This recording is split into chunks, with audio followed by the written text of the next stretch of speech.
All right, kids, welcome back to the online class.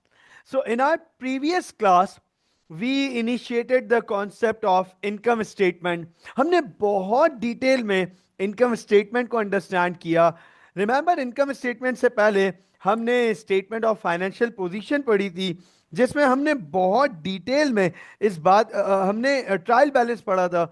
हमने accounting cycle को initiate किया था. हमने बहुत डिटेल में इस बात को अंडरस्टैंड किया था कि सर, एक बिजनेस जो है उसे अपनी अकाउंटिंग साइकिल में सबसे पहले ट्रांजैक्शंस आती हैं. ट्रांजैक्शन से बिजनेस डॉक्यूमेंट्स बनते हैं. बिजनेस डॉक्यूमेंट से बुक्स ऑफ प्राइम एंट्रीज बनती हैं. बुक्स ऑफ प्राइम एंट्रीज से लेजर अकाउंट्स बनते हैं. लेजर अकाउंट्स की बैलेंसिंग करनी होती है, बनाते हैं ट्रायल बैलेंस. और ट्रायल बैलेंस के बाद फाइनेंशियल स्टेटमेंट्स बनाने पड़ते हैं. फाइनेंशियल स्टेटमेंट्स में दो आते हैं हमारे पास, इनकम स्टेटमेंट और स्टेटमेंट ऑफ फाइनेंशियल पोजीशन. हम इनकम स्टेटमेंट लास्ट क्लास में बहुत डिटेल में डिस्कस करी. हमने हमने बाकायदा अंडरस्टैंड किया कि इनकम स्टेटमेंट के दो मेन सेक्शंस होते हैं, trading section, profit loss section. Trading section से हम क्रॉस प्रॉफिट ढूंढते हैं. प्रॉफिट लॉस सेक्शन से हम प्रॉफिट फॉर द ईयर ढूंढते हैं. हमने फॉर्मूलाज भी देखे और फिर इनकम स्टेटमेंट का पूरा फॉर्मेट भी देखा. तो ये हमारी लास्ट क्लास का कंटेंट था.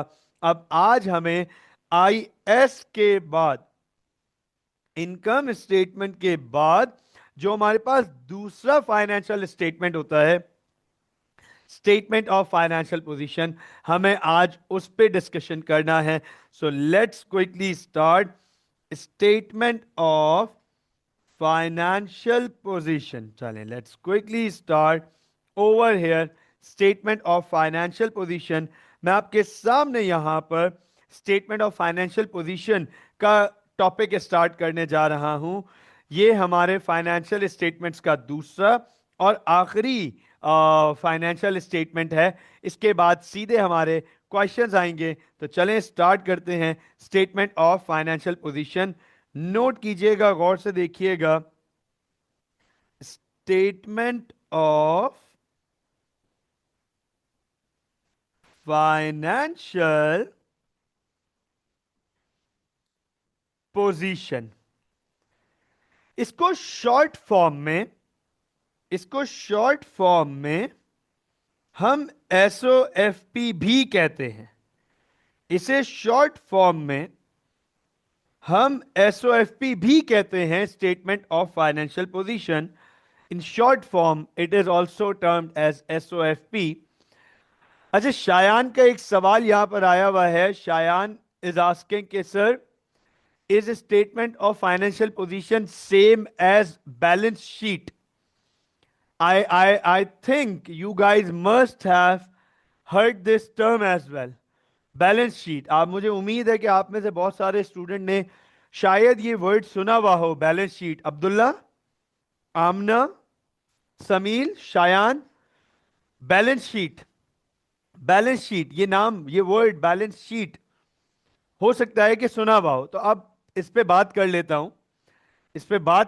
हूं. सर, नाम सुना है ना? शाहरुख खान, राज, नाम तो सुना होगा, राइट? अच्छा चलो, अब्दुल्ला, ओके, फोकस कीजिएगा. Statement of financial position, Shayan का क्वेश्चन है.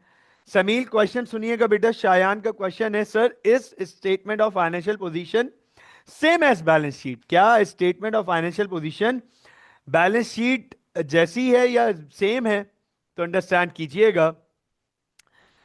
Statement of financial position is the new name for balance sheet.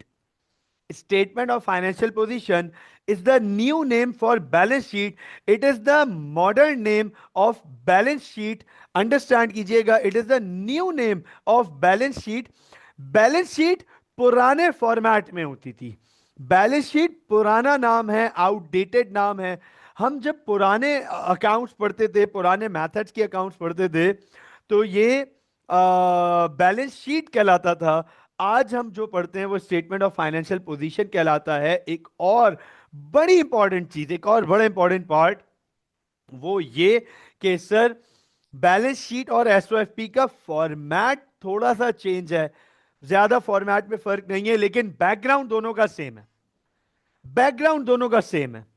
तो इस बात को अंडरस्टैंड कीजिएगा that yes, we can say that balance sheet and SOFP are almost same in terms of the concept, लेकिन format में थोड़ा सा फर्क है। एसओएफपी नया नाम है, बैलेंस शीट पुराना नाम है। तो चलें आगे चलते हैं, मूविंग ऑन टुवर्ड्स एसओएफपी। चलो समील फोकस कर लीजिएगा बेटा। After the alright, after the preparation of income statement, after the preparation of income statement, accountant needs to prepare SOFP. This is, गौर से देखिएगा, after the preparation of income statement, accountant needs to prepare SOFP. This is made to find what business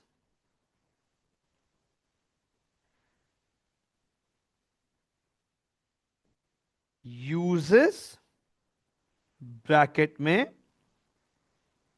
assets, right? What business owes, bracket में, liability, note कीजिएगा, and what business owns, bracket में, capital. तो अब आप देखें, एक दफा जब बिजनेस ट्रायल बैलेंस बना लेता है तो उसके बाद बिजनेस बनाता है इनकम स्टेटमेंट। इनकम स्टेटमेंट बनाने के बाद बिजनेस को बनानी पड़ती है एसओएफपी, स्टेटमेंट ऑफ फाइनेंशियल पोजीशन।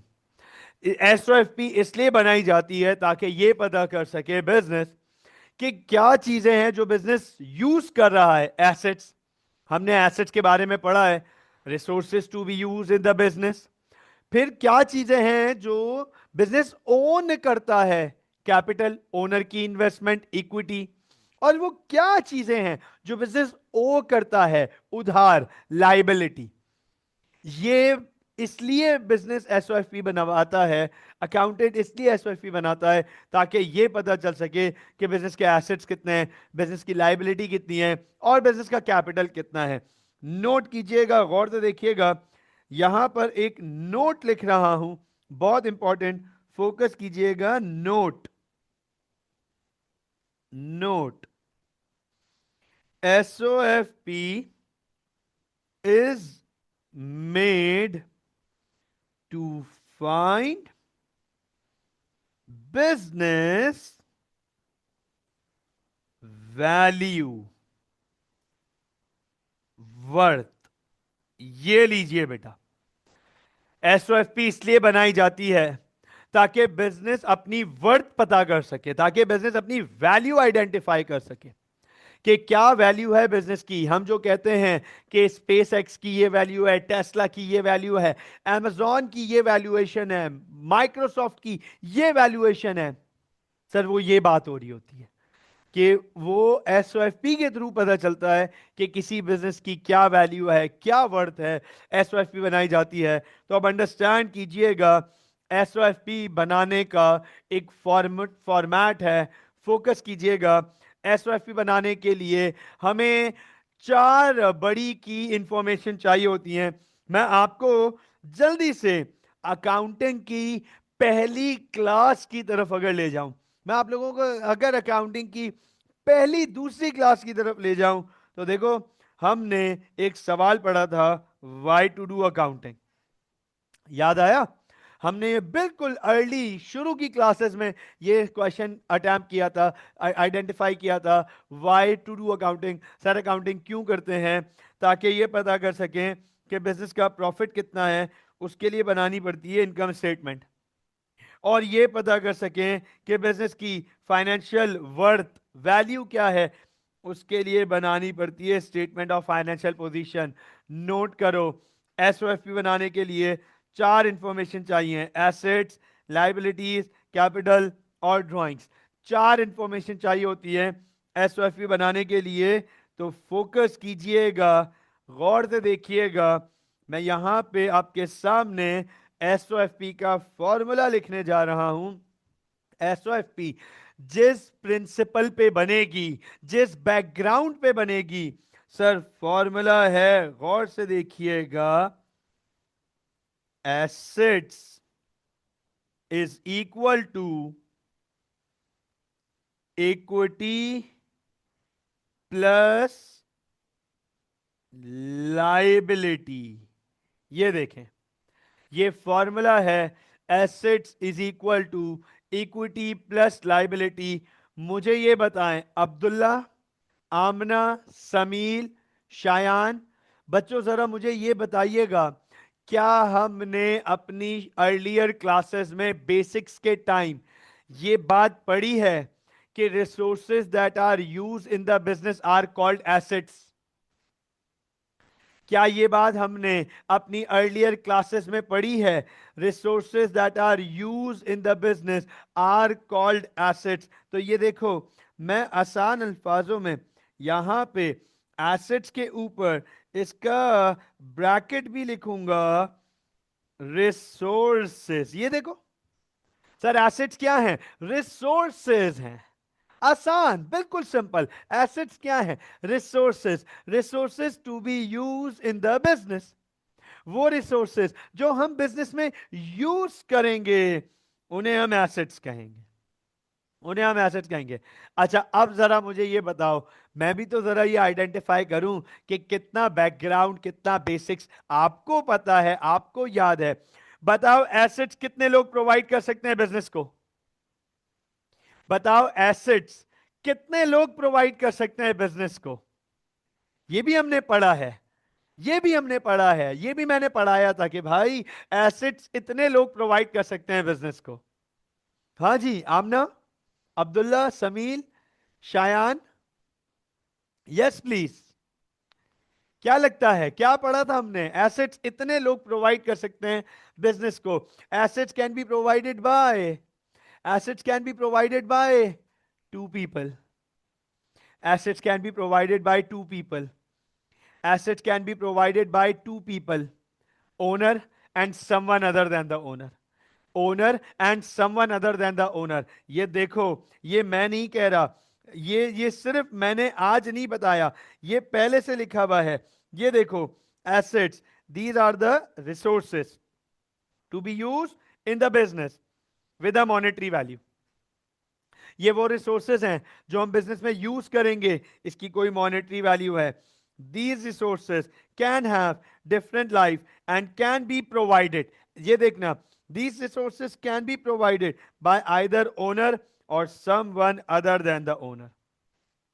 दो ही लोग प्रोवाइड कर सकते हैं एसेट्स, बिजनेस को दो ही लोग प्रोवाइड कर सकते हैं। या ओनर प्रोवाइड करेगा, अंडरस्टैंड कीजिएगा, या ओनर के अलावा कोई और प्रोवाइड करेगा, कोई और, चाहे वो पड़ोसी हो, चाहे वो दोस्त हो, चाहे वो जानने वाला हो, चाहे वो स्ट्रेंजर हो, चाहे वो गवर्नमेंट हो, चाहे वो बैंक हो, चाहे वो दूसरा बिजनेस हो। ओनर के अलावा कोई और प्रोवाइड करेगा तो वो दूसरी कैटेगरी है। अब अंडरस्टैंड कर लो इस बात को। मैं आपसे एक सवाल पूछना चाहता हूं, बहुत सिंपल सवाल पूछना चाहता हूं। एसेट्स रिसोर्सेज हैं, इक्विटी, इक्विटी स्लैश कैपिटल, ये लीजिए, इक्विटी स्लैश कैपिटल। बताओ जरा, इक्विटी कैपिटल क्या होता है? हमने ये पढ़ा है, हमने ये ऑलरेडी पढ़ा है। What is equity capital? Equity capital किसे कहते हैं? इक्विटी या कैपिटल किसे कहते हैं? सर आसान अल्फाज में अगर one one liner, one word बात की जाए तो सर इन्वेस्टमेंट, इन्वेस्टमेंट, राइट? हमने ये पढ़ा है, equity is the investment. Exactly, exactly Amna बेटे, exactly Shayan, amount invested by the owner in the business. Amount invested by the owner, बिल्कुल अब्दुल्ला, एग्जैक्टली बेटा यही है। Sameel, amount invested by the owner in the business. Sir ये है equity, amount invested by the owner in the business. तो ये देखो, bye the owner. अब आप नोट करो, अगर रिसोर्सेस, अगर एसेट्स ओनर प्रोवाइड करता है तो हम उसे इक्विटी कहते हैं। अगर एसेट्स रिसोर्सेस ओनर प्रोवाइड करता है तो हम उसे इक्विटी कहते हैं। और अगर ओनर के अलावा कोई और प्रोवाइड करे, और अगर ओनर के अलावा कोई और प्रोवाइड करे other than owner, other than owner, तो हम उसे लाइबिलिटी कहते हैं। तो हम उसे लाइबिलिटी कहते हैं। तो एक बात क्लियर हो गई, बिजनेस में जितने एसेट्स हैं, या वो ओनर प्रोवाइड करेगा, या वो ओनर प्रोवाइड करेगा, या वो ओनर के अलावा कोई और प्रोवाइड करेगा, तो इसका मतलब क्या ये इक्वेशन वैलिड हो गई? Assets is equal to equity plus liabilities. क्या ये इक्वेशन वैलिड हो गई? Assets is equal to equity plus liabilities. या तो ओनर प्रोवाइड करेगा, तो अगर ओनर ने प्रोवाइड करे तो इक्विटी कहलाएगी, एसेट की सोर्स इक्विटी कहलाएगी। और अगर ओनर के अलावा कोई और प्रोवाइड कर रहा है तो एसेट की सोर्स लाइबिलिटी कहलाएगी। तो या तो एसेट ओनर की तरफ से आएगा, या एसेट ओनर के अलावा किसी और की तरफ से आएगा। अंडरस्टैंडेबल? यहां तक बात समझ आई? तो अब जरा मुझे यह बताएं, कितने टाइप के एसेट्स हमने पढ़े हुए हैं? Yes please. कितने टाइप के एसेट्स हमने पढ़े हैं? हाँ, एसेट्स कितने टाइप के होते हैं ये हमने पढ़ा है ऑलरेडी। एसेट्स कितने टाइप के होते हैं? Yes please. Very good Amna, very good Amna, बिल्कुल ठीक, बिल्कुल ठीक शायान, बिल्कुल ठीक बेटा। ओके बिल्कुल ठीक अब्दुल्ला, बिल्कुल ठीक अब्दुल्ला। What about Sameel? समील बेटा, एसेट्स कितने टाइप के होते हैं? जल्दी जल्दी बेटा, वेरी क्विकली आंसर करना है। एसेट्स कितने टाइप के होते हैं? सर दो टाइप के। एसेट्स कितने टाइप के होते हैं? दो टाइप के। कौन कौन से? क्या बात है आमना, वेरी गुड बेटा, very good Shayan, very good Abdullah, बिल्कुल ठीक बेटा। Sir non current and current. Sir acids दो टाइप के होते हैं, नॉन करंट एंड करंट। तो नोट कीजिएगा, मैं आपके सामने, मैं आपके सामने क्या लिख रहा हूं, फोकस कर लीजिएगा, गौर से देख लीजिएगा। एसिड्स दो टाइप के होते हैं sir, non current asset and current asset. तो क्या मैं NCA plus CA, non current asset plus current asset करके टोटल एसेट्स आइडेंटिफाई कर सकता हूं? क्या मैं नॉन करंट एसेट और करंट एसेट्स को ऐड अप करके टोटल एसेट्स आइडेंटिफाई कर सकता हूं? तो अब मैं आपके सामने यहां पर एसओएफपी का फॉर्मेट बनाने जा रहा हूं। यहां पर मैं आपके सामने एसओएफपी का फॉर्मेट बनाने जा रहा हूं। प्लीज गौर से देखिएगा। जैसे हमने जैसे हमने लास्ट क्लास में इनकम स्टेटमेंट का फॉर्मेट देखा, ऐसे हम अब यहां पर आज एसओएफपी का फॉर्मेट देखेंगे। प्लीज फोकस कीजिएगा, गौर से देखिएगा। The format of SOFP, guys attention दीजिएगा, स्क्रीन पे देखिएगा।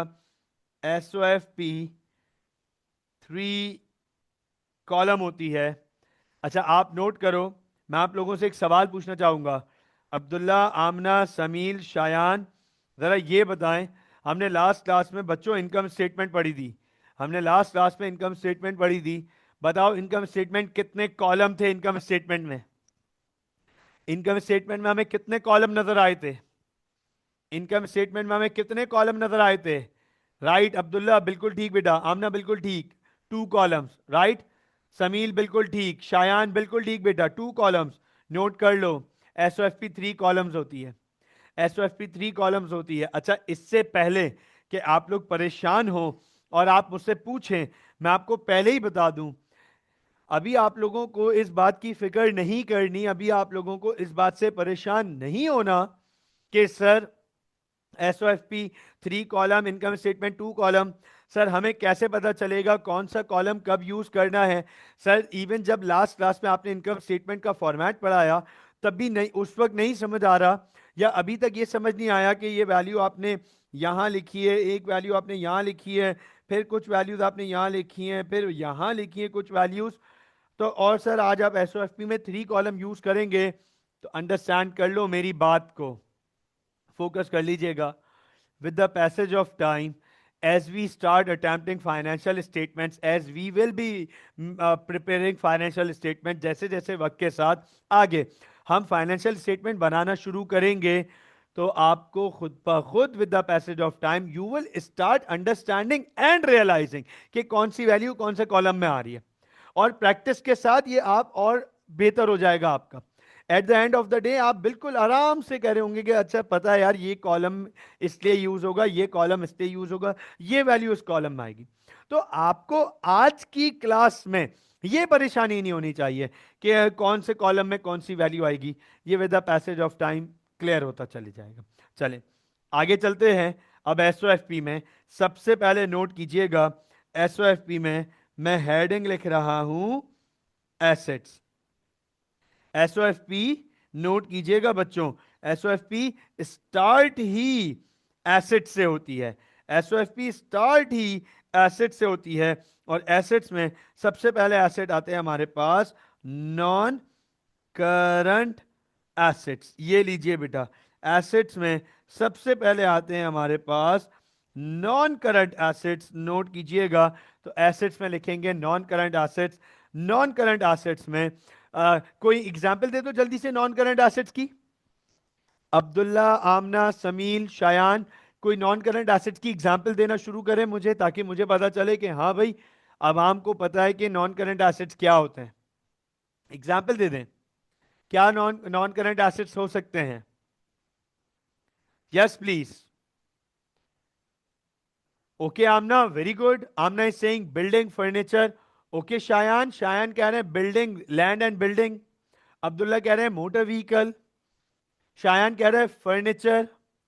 Yes, very good very good. तो अब आप देखो नॉन करंट एसेट्स की बहुत सारी एग्जांपल है. Land and building, premises, fixtures, furnitures, fittings, computer, motor vehicle, machinery, ये सब नॉन करंट एसेट है.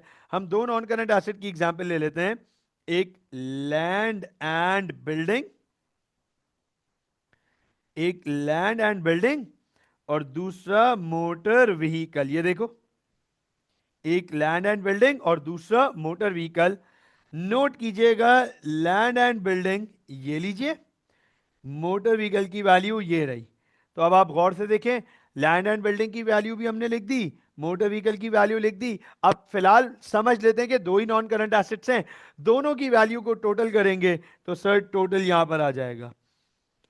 समील, शायान, आमना, अब्दुल्ला, एक बात नोट कीजिएगा बेटा, ये इधर हम टोटल पे कुछ भी लिखेंगे नहीं, कुछ भी लिखेंगे नहीं, बस ये टोटलिंग करेंगे. ये लीजिए, सिर्फ टोटलिंग करेंगे, दैट इज इट. हम इधर कुछ भी मेंशन नहीं करेंगे, सिर्फ वैल्यू लिखेंगे. अब नॉन करंट एसेट्स के बाद हमारे पास अगले आ जाते हैं current assets. Non current assets के बाद अगला आ जाता है हमारे पास करंट एसेट्स. ये नोट कीजिएगा, करंट एसेट्स. ठीक है. अब करंट एसेट्स, करंट एसेट्स ये तो पता है हम सबको, these are the assets which have a life of less than 1 year. Sir ये वो एसेट्स है जिनकी लाइफ 1 साल से कम है. बताओ कौन कौन से करंट एसेट्स पढ़े हैं हमने? कोई करंट एसेट्स के नाम बता सकते हैं? वेरी गुड आमना, बिल्कुल ठीक बेटा, बिल्कुल ठीक. हाँ जी अब्दुल्ला, कुछ करंट एसेट्स याद हैं? करंट एसेट्स के नाम याद हैं कि कौन कौन से करंट एसेट्स हमने पढ़े हैं कि ये करंट एसेट्स हैं सर? हाँ जी समील, शायान बिल्कुल ठीक, very good Shayan, very good. Okay Abdullah बिल्कुल ठीक, क्या बात है. तो इसका मतलब आमना, अब्दुल्ला और शायान तीनों ने एक तो कॉमन बता दिया, बैंक. बैंक तीनों ने बताया. ठीक है. आमना ने ट्रेड रिसीवेबल के बारे में बोला, अब्दुल्ला कैश और इन्वेंट्री भी बोल रहे हैं, शायान ने भी इन्वेंट्री और बैंक बोला. तो अब आपको एक चीज दिखा दूं, प्लीज गौर से देखिएगा. मैंने आपको करंट एसेट्स के टाइम ये बात बताई थी कि हमारे सिलेबस में 5 करंट एसेट्स टेस्ट होते हैं. हमारे सिलेबस में 5 करंट एसेट्स टेस्ट होते हैं. यह बात आज नहीं बता रहा, ये बात पहली दूसरी क्लास में करंट एसेट्स के टाइम बता चुका हूं. ये बात दूसरी क्लास में करंट एसेट्स के टाइम में बता चुका हूं कि sir these are the assets with a life of less than 1 year, और हमारे सिलेबस में 5 करंट एसेट्स टेस्ट होते हैं: cash, bank, trade receivable, other receivable and inventory. तो आप नोट करो, ये 4 हम पढ़ चुके हैं। कैश के बारे में हम पढ़ चुके हैं, बैंक के बारे में हम पढ़ चुके हैं, ट्रेड रिसीवेबल के बारे में हम पढ़ चुके हैं। नोट कीजिएगा, मैं यहां पे जरा इस पे भी टिक लगा दूं, सर हम इन्वेंट्री के बारे में भी पढ़ चुके हैं, हम इन्वेंट्री के बारे में भी पढ़ चुके हैं। सिर्फ एक रह गया, अदर रिसीवेबल। ये हमारा अगला टॉपिक है। अदर रिसीवेबल ये हमारा अगला टॉपिक है। तो अदर रिसीवेबल आगे जाके पढ़ेंगे। तो नोट कीजिएगा, फॉर्मेट के अकॉर्डिंग हमारे पास 5 करंट एसेट्स आएंगे। यहां पे फॉर्मेट के अकॉर्डिंग 5 करंट एसेट्स आएंगे, नोट कीजिएगा। कैश इन हैंड, अच्छा अब्दुल्ला, आमना, सिर्फ कैश को कैश इन हैंड भी बोलते हैं, बैंक को कैश एट बैंक भी बोलते हैं। तो आपको कहीं कहीं ये कैश और बैंक के नाम से नजर आएगा, कैश और सिर्फ बैंक। कहीं कहीं नजर आएगा कैश इन हैंड, कहीं कहीं आएगा कैश एट बैंक। इसके बाद ट्रेड रिसीवेबल्स, फिर अदर रिसीवेबल्स, और आखिरी में इन्वेंट्री।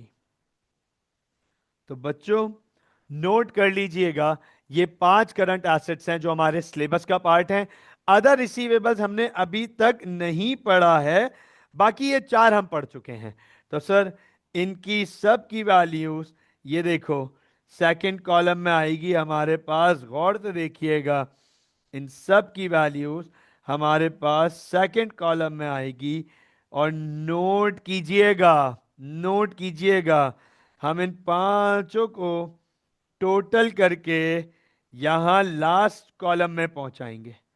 हम पांचों को टोटल करके यहां लास्ट कॉलम में पहुंचाएंगे। तो ये है टोटल ऑफ करंट एसेट्स, ये है total of non current assets. दोनों को ऐड करेंगे तो नोट करना, हमें मिलेगा टोटल एसेट्स। तो ये लिखेंगे हम, टोटल एसेट्स लिखेंगे। अब करंट एसेट और नॉन करंट एसेट दोनों ऐडअप कर लिया, टोटल एसेट आ गए। मुझे बताओ, क्या स्टेटमेंट ऑफ फाइनेंशियल पोजीशन का, एसओएफपी का पहला पार्ट डन हो गया? क्या एसओएफपी का पहला पार्ट, एसओएफपी की इक्वेशन का डन हो गया? एसेट्स का सेक्शन डन हो गया? नोट करना, ये इतना कॉम्प्लिकेटेड नहीं है, ये इतना मुश्किल नहीं है। Apparently things appear to be very easy right now. अब आप नोट करो, अब आ जाओ अगले सेक्शन की तरफ। अब आप गौर से देखें, चलते हैं अगले सेक्शन की तरफ। एसेट्स के बाद बताओ इक्वेशन के दूसरी तरफ क्या है?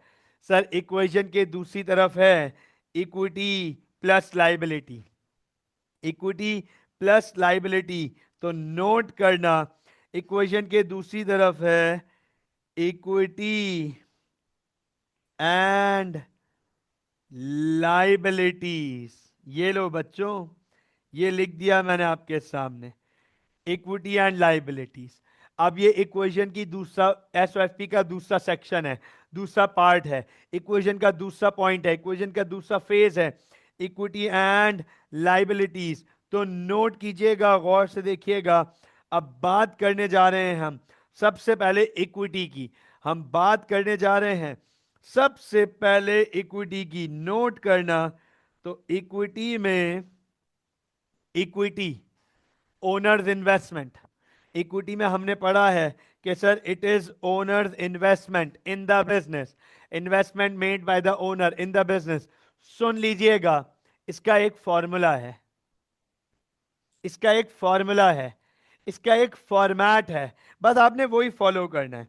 इसका एक फॉर्मूला है, इसका एक फॉर्मेट है, बस आपने वही फॉर्मेट फॉलो करना है। आपने कुछ अनोखा नहीं करना, कुछ नया नहीं करना, आपने सिर्फ वो फॉर्मेट फॉलो करना है। सर वो फॉर्मेट क्या है, वो फॉर्मूला क्या है?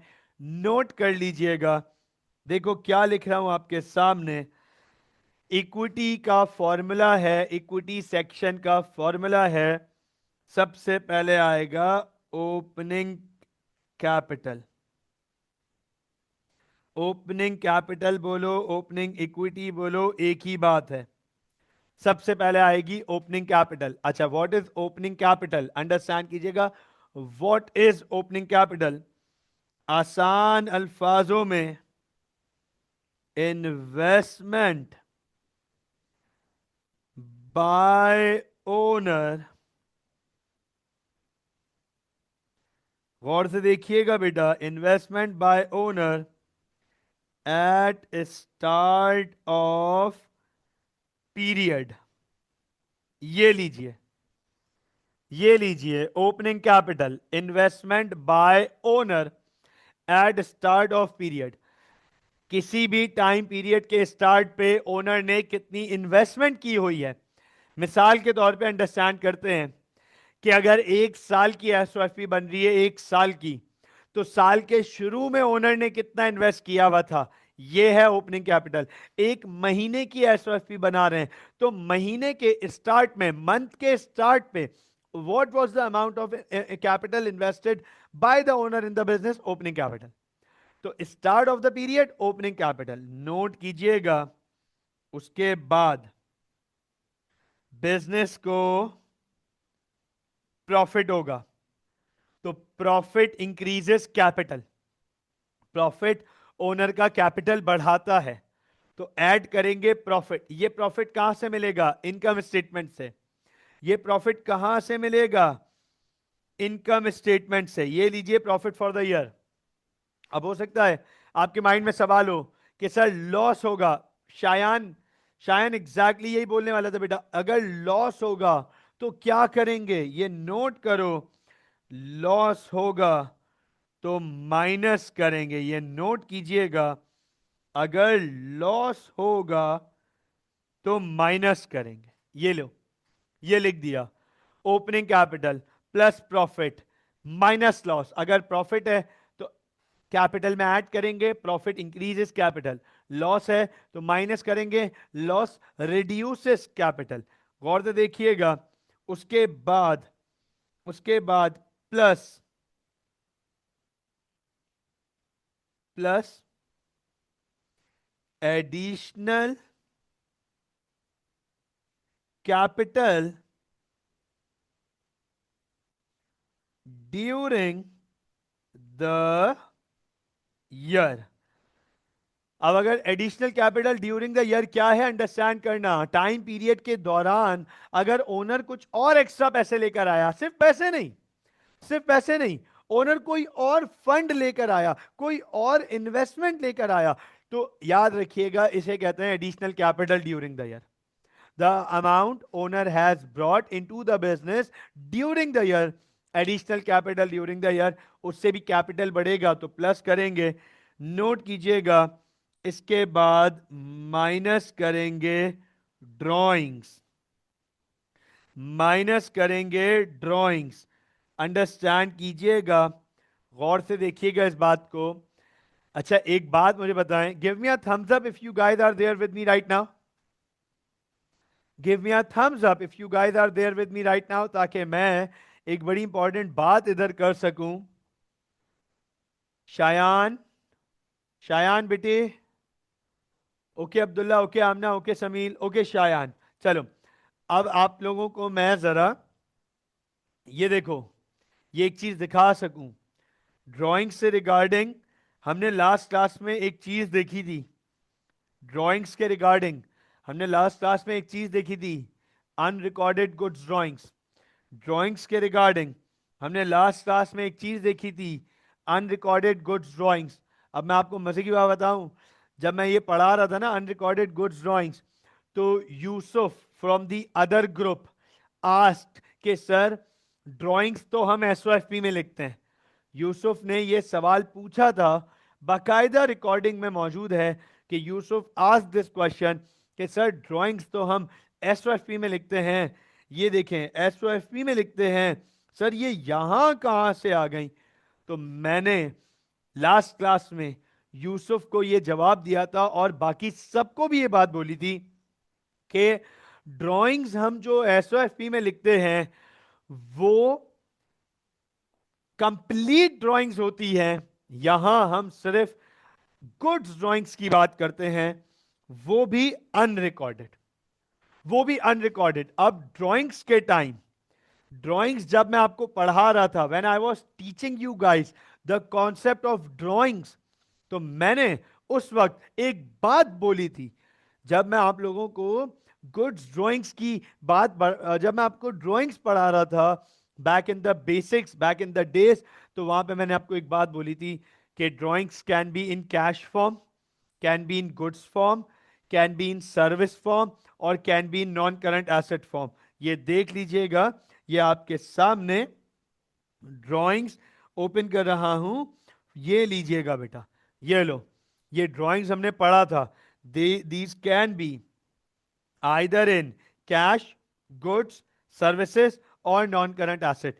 तो भाई जो आई एस में, इनकम स्टेटमेंट में है, ये एक तो गुड्स ड्राइंग्स हैं, और दूसरा वो भी सिर्फ अनरिकॉर्डेड के ड्राइंग्स हैं गुड्स की, जो कि रिकॉर्ड नहीं हुई थी। मतलब ओनर ने अपने पर्सनल यूज के लिए बिजनेस से गुड्स निकाल लिए, लेकिन उसे रिकॉर्ड नहीं किया हुआ।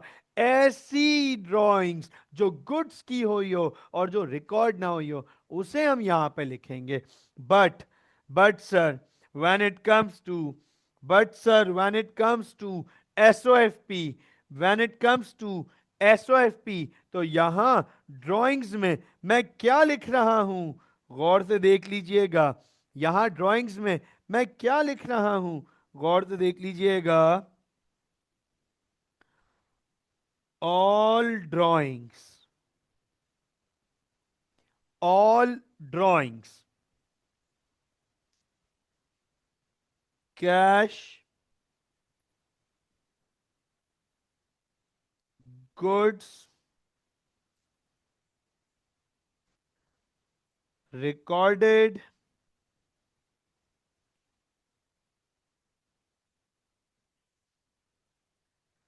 All drawings cash, goods, recorded और अनरिकॉर्डेड। ये लो बेटा, ये लीजिएगा, यहां पे हम सारी बात लिखेंगे, सारी ड्राइंग्स लिखेंगे हम, सारी। रिकॉर्ड हुई हो, ना हुई हो, कैश की ड्राइंग्स हो, गुड्स की ड्राइंग्स हो, नॉन करंट एसेट की ड्राइंग्स हो, सर्विस की ड्राइंग्स हो, यहां पे सारी ड्राइंग्स आएंगी। और एक और बात, हमने ये भी तो पढ़ा था, ड्राइंग्स रिड्यूसेस कैपिटल। क्या हमने ये बात पढ़ी थी? ड्राइंग्स रिड्यूसेस कैपिटल, ये लो, नोट लिखा हुआ है, ड्राइंग्स रिड्यूसेस कैपिटल। तो ड्राइंग्स जो है कैपिटल की वैल्यू को कम कर देता है। ये देखो तो जरा, ड्राइंग्स जो है वो कैपिटल की वैल्यू को कम कर देता है, तभी तो माइनस हो रहा है, तभी तो माइनस हो रहा है। ड्राइंग्स कैपिटल की वैल्यू को कम कर देता है, तभी तो माइनस हो रहा है। तो अब जरा गौर से देखिएगा, इन सब के बाद, इन सब के बाद opening capital plus profit minus loss plus additional capital minus drawings, इन सब के बाद जो वैल्यू मिलेगी उसे कहते हैं क्लोजिंग इक्विटी, उसे कहते हैं क्लोजिंग इक्विटी। और क्लोजिंग इक्विटी पता है क्या होती है? नोट कीजिएगा, गौर से देखिएगा क्या लिख रहा हूं। क्लोजिंग इक्विटी में लिख रहा हूं, नोट कीजिएगा, investment by owner at end of period. ये लीजिए, investment by owner at end of period. Owner के ओनर की इन्वेस्टमेंट जो टाइम पीरियड के एंड पे है, उसे क्लोजिंग इक्विटी या क्लोजिंग कैपिटल कहते हैं। तो ये फॉर्मेट है इक्विटी का, ये मैं आपके सामने यहां लिखने जा रहा हूं, इक्विटी के फॉर्मेट पे यहां पे लिखने जा रहा हूं। फोकस कर लीजिएगा, गौर से देख लीजिएगा, इक्विटी पे लिखने जा रहा हूं ओपनिंग कैपिटल, ओपनिंग कैपिटल, ये देख लीजिएगा, ठीक हो गया। एड प्रॉफिट, अगर कोई प्रॉफिट है, लेस लॉस, अगर कोई लॉस है, एड एडिशनल कैपिटल,